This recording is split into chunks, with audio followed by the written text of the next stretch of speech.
What's going on, bottom line viewers? It's Mitch here, back with another NFL video. This video is going to be my NFL All-Pro team for the 2016-2017 NFL season. So this is based off the regular season, like a Pro Bowl team.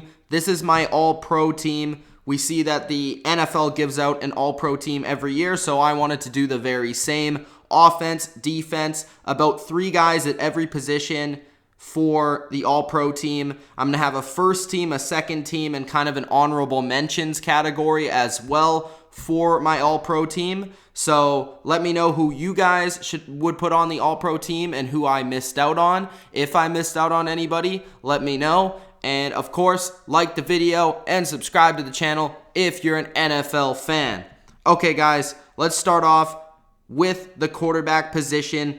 We're starting off the first team All-Pro with Matt Ryan. Matt Ryan is most likely to be named the NFL MVP in the 2016-2017 NFL season. He played 16 games, had 4,900 yards, 38 touchdowns, only 7 interceptions, and had the best passer rating at 117.1 this season. He also graded in at a 93 Pro Football Focus grade.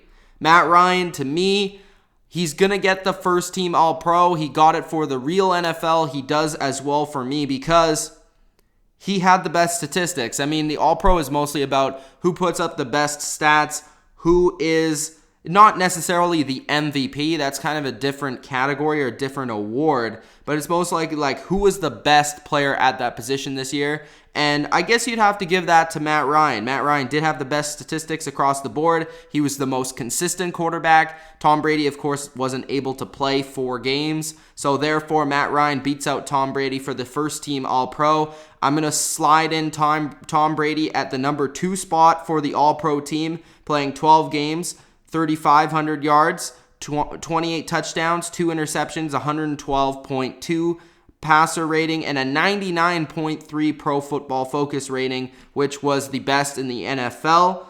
Pro Football Focus had him winning a lot of numerous awards. I don't think that will be the very same for the NFL. I don't think he'll win the MVP award. I think that will go to Matt Ryan, and I think he'll miss out on pretty much every award this season. But that's okay as long as he can get himself a hand on that Super Bowl trophy. I think Tom Brady will be happy. But Tom Brady is the second team All-Pro for me this season. Absolutely superb, setting the record for the best touchdown to interception ratio in NFL history. The honorable mention, or the third string quarterback on my All-Pro team for 2017 is Aaron Rodgers. Aaron Rodgers, to me, is the MVP in the NFL for 2016. Now, I don't think he's going to win the award, but I think the way that he carried the team with lackluster talent and coaching around him was really the biggest deal why I gave him the award. With 16 games, 4,400 yards, 40 touchdowns, which was the league best, 7 interceptions, 104.2 passer rating, and a 92.6 Pro Football Focus grade. So Aaron Rodgers is the honorable mention. Of course, like I said, the MVP for me, but I'm giving Matt Ryan the first team All-Pro, Tom Brady the second team All-Pro, and Aaron Rodgers the third team All-Pro. And I think those were by far the 3 best quarterbacks in the NFL. I don't think there's any debate whatsoever to be named about anybody else. So let's go on to the running back position. The running back position, let's start off with the first string All-Pro, which I gave to Leveon Bell.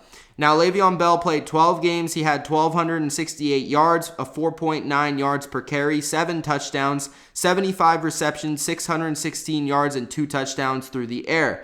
Leveon Bell is a guy that sure didn't put the best season statistics up. That would probably go to David Johnson or maybe even Ezekiel Elliott. But Leveon Bell put the best per game statistics up. So that was a big factor in this. I also think that he's overall just the best running back in the league. The ability that he has with his patience behind the line of scrimmage was absolutely monstrous in the playoffs, but also down the stretch in order to get Pittsburgh into the playoffs, and is dangerous not only as a running back, but as a receiver. The same can be said about my number 2 All-Pro, which is the second team All-Pro, David Johnson. He played 16 games, 1,239 yards, a 4.2 yards per carry, 16 touchdowns on the ground, and 4 touchdowns through the air with 80 receptions, 679 yards. David Johnson, man, this guy, 80 receptions. That's absolutely insane for a running back.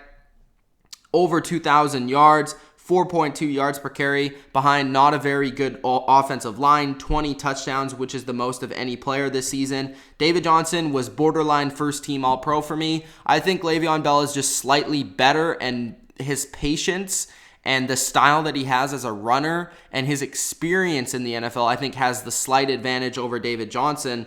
Although I think David Johnson had less around him to work with. He didn't really have the best offensive line or the weapons around him other than Larry Fitzgerald. Carson Palmer had a down year. He really carried that offense for the Cardinals, and he was an absolute machine doing so with over 2,000 yards. So for me, David Johnson is the second-team All-Pro, while Le'Veon Bell is the first-team All-Pro. Ezekiel Elliott is the honorable mention / third-string All-Pro with 15 games played, 1,600 yards, 5.1 yards per carry, which was the best in the NFL, 15 touchdowns, 32 receptions, 363 yards through the air, and a touchdown. So 16 total touchdowns, nearly 2,000 yards, just under, and the best yards per carry in the NFL. Ezekiel Elliott was a machine on the ground for sure. That Dallas offensive line obviously had something to do with it, but Zeke gave that explosion to the Dallas offense that really made them a threat going into the playoffs and gave the Dallas Cowboys the #1 seed. So Ezekiel Elliott, to me, is the third-team All-Pro for myself. First team would be Le'Veon Bell. Second team would be David Johnson. Let's move on to the wide receiver position. I have Julio Jones, Odell Beckham, Mike Evans, and Antonio Brown making the All-Pro team. Julio Jones would be my first team along with Odell Beckham, and my second team would be Mike Evans and Antonio Brown if we were doing two receivers. I'm not exactly sure how they do it, but that's how I'm going to split it up. So Julio Jones played 14 games, had 1,400 yards, 100.6 yards per game, 6 touchdowns. It was absolutely insane. In my opinion, the best receiver in the NFL. His physicality, his separation, his ability to do everything, whether it's run a 5-yard route, catch it and take it to the house, or run a deep bomb, catch that, moss a guy, and get into the end zone. Julio Jones can do it all, has great hands, great route runner, silent, doesn't affect his team in any other way, good leader, very good player, fast, big, strong. Julio Jones is the total package at the wide receiver position, and he deserves to be named the best receiver in the NFL, which I think he is. The second best receiver in the NFL this season, in my opinion, was Odell Beckham. Odell Beckham played 16 games, had 1,367 yards, 85.4 yards per game, and 10 touchdowns on the season. He was a monster. Odell Beckham is so special in terms of after the catch. He is the best receiver after the catch in the NFL. He can take it to the house at any point, at any time, and anywhere on the field. I mean, the best slant runner I think I've ever seen in my life. The ability to take a 5-yard slant and turn it into a 70-yard touchdown. Odell Beckham is super dangerous. Sure, he's flamboyant and flashy, but he's very fun to watch. He's a great player, a great route runner, and he deserves his respect as the second best receiver in the NFL on the first All-Pro team. Mike Evans, surprisingly, I think was a little bit better than Antonio Brown this year. Antonio Brown did, of course, have to deal with Le'Veon Bell getting the ball a lot, but Mike Evans was the only guy to go to in Tampa Bay, and he was absolutely awesome. He was a big reason why Tampa Bay took a big jump this season. Playing 16 games, had 1,321 yards, 12 touchdowns, and an 82.6 yards per game. Mike Evans, I challenge anybody to look up his game footage and highlights and tell me if anybody made more ridiculous catches this season in traffic than Mike Evans. I really don't think it happened, and that is why I rated him as the #1 most underrated player in the NFL in 2016. Check out that video if you have not, but Mike Evans was an absolute beast. Now we move on to Antonio Brown. 15 games, 1,284 yards and 12 touchdowns. Very close.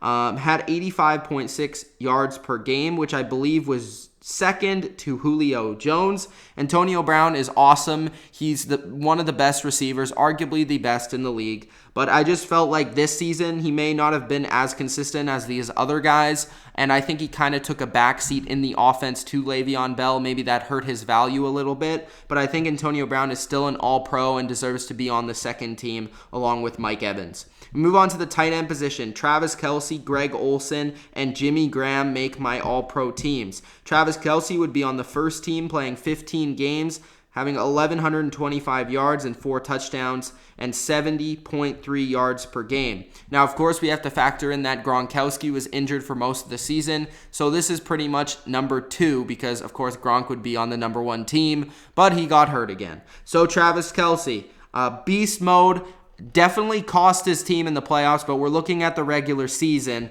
I mean, the guy is great after the catch, breaking a lot of tackles. Very good route runner, savvy for his position, consistent hands, and one of the only playmakers on the Chiefs that you really have to worry about, taking the ball the distance. So Travis Kelce was a big deal in the Chiefs offense and winning ways this season, and I think he deserves to be the number 1 tight end in NFL this year. Greg Olsen. Greg Olsen played 16 games, had over 1,000 yards once again. I think he holds the record for the most consecutive seasons with 1,000 yards at the tight end position, 3 touchdowns, and 67.1 yards per game. Greg Olsen continues to be the only reliable target for Cam Newton. Calvin Benjamin came back, but Greg Olsen maintained to be that number 1 target for Cam Newton in the Panthers offense. Even if the Panthers played poorly this season, Greg Olsen wasn't the reason. So Greg Olsen deserves to be on the second team. Then we have Jimmy Graham. I also thought about putting Kyle Rudolph because of his expertise in the red zone on this list, but Jimmy Graham takes the cake with 65 receptions, 923 yards, and 6 touchdowns. Very key piece to the Seahawks offense this season. Now let's move on to the offensive line. I won't spend much time talking about them because it's in a boring position, but I think these guys need the recognition. At tackle, I have Trent Williams on my first team with Tyron Smith on the opposite tackle with David Bakhtiari as the backup. On my first team for the guard position, I have Marshal Yanda and Kelechi Osemele of the Oakland Raiders on opposite guards, and then I have Zack Martin as the backup guard. Then at center, I have Travis Frederick with Alex Mack as the backup. So that's my offensive line, making up a couple of Cowboys, but also making up Ravens, Redskins, and Falcons across the board. Pretty good offensive line here. A lot of really good offensive linemen in the league. I think a big reason why some of these teams made it so far in the postseason was because of their offensive line. So you gotta basically respect your offensive linemen. They don't always get the respect they deserve, but these guys are great players. And for sure, Trent Williams, Marshal Yanda, Tyron Smith, Osemele, and Frederick are my first team for the offensive line. Now let's move on to the special teams department. Justin Tucker at the kicker position made 38 of 39 field goals this year. That is pretty much speaks for itself and is good enough to make my team. Johnny Heeker, who I believe is one of the most underrated players in the NFL, mostly because of the position he plays, which is punter, is my punter on the All-Pro team. He led the NFL in numerous punting categories. Just a ridiculous weapon at the punting position. Then we go to the kick returner, which is Tyreek Hill. 3 touchdowns as a returner this year, 27.4 average for a kick returner and 15.5 average as a punt returner. Hill was dangerous every single time he caught the ball and was able to return it. He could have taken the distance every single time. One of the most dangerous returners since Devin Hester's heyday. So Tyreek Hill is going to be a guy to look forward to in the future in his prime as just an absolute playmaker as a kick returner. So let's move on to the defense. We went over the offense, the special teams, but the defense needs some love. We start with the big boys on the defensive line with the defensive tackles. My first team features Aaron Donald. Aaron Donald had 47 tackles, 8 sacks, and 82 total pressures at the defensive tackle position, which those pressure numbers was by far the best for the position. On my second team, I have Ndamkong Suh, who had 72 tackles and 5 sacks. Very disruptive, doesn't get a lot of credit, and was a big reason why Miami was a playoff team this year. And on my third team / honorable mention team, Geno Atkins, who had 9 sacks, which was the most for the position, 21 tackles, and started 16 games for the Cincinnati Bengals. The Bengals' offense and defense was kind of lackluster this year. They didn't make the playoffs, which many expected they would, but Geno Atkins wasn't the reason. He was the best player on the team this year, maybe other than A.J. Green, but of course A.J. Green was hurt. Geno Atkins, just for leading the league at the defensive tackle in the sack position, in the sack category, you have to give that respect, and you have to put him on your all-pro team. So Aaron Donald first team, Sue second team, and Geno Atkins third team. My edge linebackers / defensive ends, I'm going with the first team of Khalil Mack. Khalil Mack had 16 games started, 54 tackles, 5 forced fumbles, 11 sacks, and 96 total pressures, which was the most in the NFL. Von Miller, 16 games played, 62 tackles, 3 forced fumbles, and 13.5 sacks. Also the most defensive stops. That includes tackles behind the line, sacks, all that sort of stuff. So Von Miller was the most disruptive player, while Khalil Mack was kind of the most dangerous defensive player this season. Both of those guys would be on my first team. Then we move on to the second team with Vic Beasley and Brandon Graham. Vic Beasley played 12 games, had 32 tackles, 6 forced fumbles, and led the NFL with 15.5 sacks. It's going to be interesting to see what he does in the Super Bowl. Maybe he becomes a star, but he's already blooming and blossoming as a big star. Vic Beasley is a beast when it comes to getting after the quarterback. Of course, the 15.5 sacks speaks for itself. He's basically a Von Miller clone coming off the edge with supreme quickness, and I think he's going to be very dangerous going into the future as he's only in his second season. Brandon Graham, 82 pressures, which was amongst one of the best in the NFL, 40 defensive stops, 59 tackles, and 5.5 sacks. Brandon Graham is an all-around playmaker from the edge position, a very good run stuffer, but also can get after the quarterback and disrupt a quarterback's rhythm. So Brandon Graham deserves to be on the second team as well. So Mack and Miller on the outside for my first team, and Beasley and Graham on my second team at the edge position. Of course, we forgot to mention that J.J. Watt was hurt this year. Then, let's move on to the linebacker position. My linebackers, I have Sean Lee and Bobby Wagner on my first team, and Luke Kuechly and Dante Hightower on my second team. Sean Lee had 15 games and 145 tackles, an all-around playmaker for the Dallas Cowboys, whether it was in run support, whether it was blitzing, or even coverage. Sean Lee was very solid and a huge reason why the Cowboys defense was so consistent over the course of the season. Now, their last season, or their last game, I should say, against the Packers doesn't really indicate how good they were as a defense. I thought Sean Lee really kind of masked a lot of their deficiencies as a player in the linebacker role. He was the leader. He was the guy that called all the adjustments and everything, and he was just absolutely everywhere, especially in the run game, was a huge reason why Dallas was great against the run this year. Luke Kuechly is the second team behind Sean Lee, 102 tackles, 2 sacks, and 1 interception. Kuechly is the best linebacker in the league, at least when it comes to interior linebackers, but because he only played 12 games, I couldn't give him, I think it was 12 games, I couldn't give him the first team honors. I had to give Sean Lee his respect for finally playing a full season. And then we go to the other first team All-Pro, which is Bobby Wagner, with leading the league in tackles, 167, having 4.5 sacks and 1 interception. Bobby Wagner, I think, was the best middle linebacker from a game-to-game standpoint over the course of the season. Of course, Luke Kuechly is, in my opinion, the best, but Bobby Wagner, over the course of this season, playing all the games, being a playmaker, and really being probably the best defensive player on the Seahawks this year. Bobby Wagner was all over the place, smacking guys, getting behind the line, covering tight ends, running backs, doing all that stuff, having a lot of sacks and becoming a better blitzer this year. Bobby Wagner has become one of the best middle linebackers in the NFL. And Dante Hightower is a guy that's very overlooked for the Patriots and their no-name defense, but he was the leader of the defense that had the best scoring defense in the NFL, gave up the least amount of points. He had 65 tackles and 2.5 sacks. He missed a couple of games in there, but he's a great all-around player, especially when it comes to defending the run. He's excellent and a huge reason why the Patriots defense is playing so well at this point in the season. He's also very underrated in coverage and just a very smart player overall, and is able to do so many different things for the defense, whether it's lining up on the edge and rushing, or it's blitzing, or it's defending the run or covering a running back. Dante Hightower can do it all, and he's a great leader to add on to that.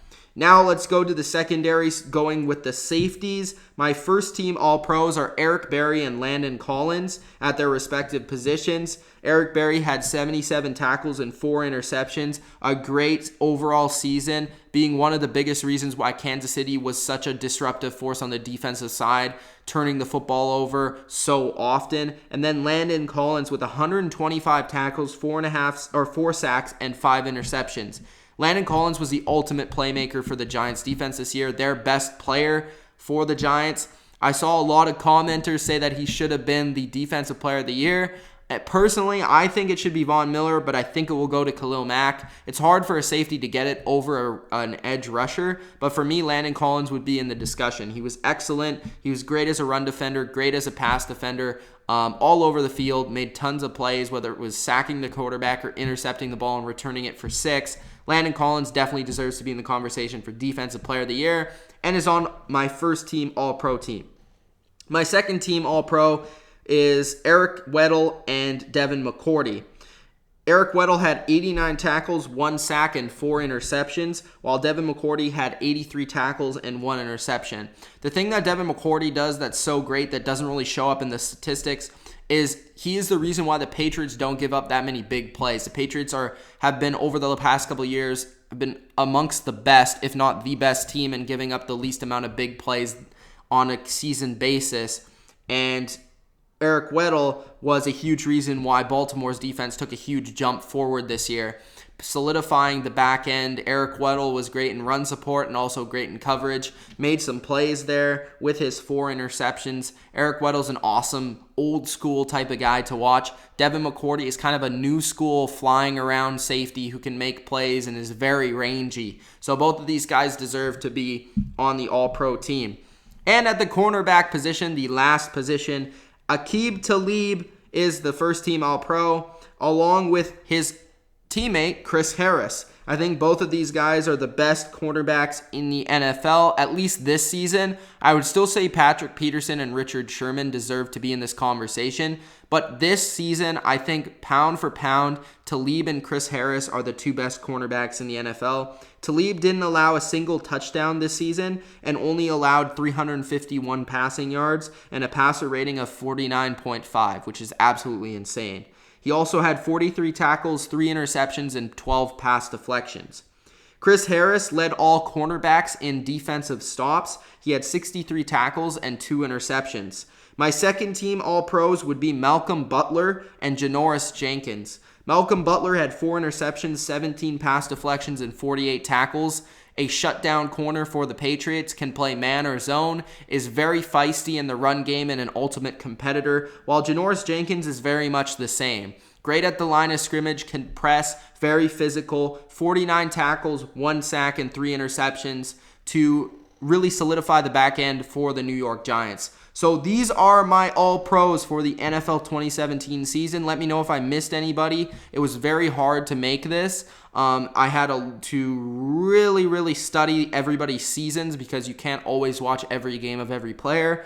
But I think I did a pretty good job. Let me know what you guys thought and who do you think deserves most to be on this team? And did I miss anybody? Of course, let me know. Also, do you think I nailed it on the head? Maybe I did. I don't know. But it's Mitch of TheBottomLineView. If you guys enjoyed this video, hit that like button and subscribe to the channel for more NFL content. A ton going on during these next 2 weeks to get ready for Super Bowl 51 between the Atlanta Falcons and the New England Patriots. It's Mitch of TheBottomLineView. The All-Pro team for 2017 is here. Enjoy. Thank you guys for watching, and peace out.